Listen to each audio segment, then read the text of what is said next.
Lei stipula que o prometo início de setembro, o Parlamento Minister Hanha e conta anual. Se trata ora di relato anual de 2013 que está na Hanha e trata a UE. O presidente do Parlamento está particularmente contente com o hecho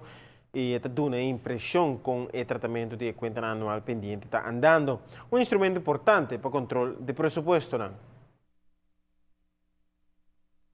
2012, da clapa o tratar e mita pensar de uma reunião aqui para 12 de setembro e assim a ministra de Finanças por bem aqui dentro e por visa de uma conta riba já rekening e em breve está encerrar que vou atrás presupuesto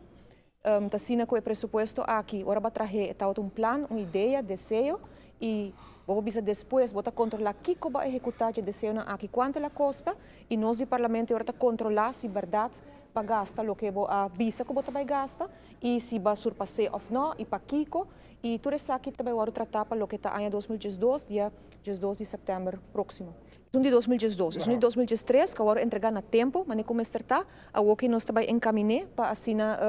também vai tratar dentro de pouco, que maneira que nós está full up to date maneira como está.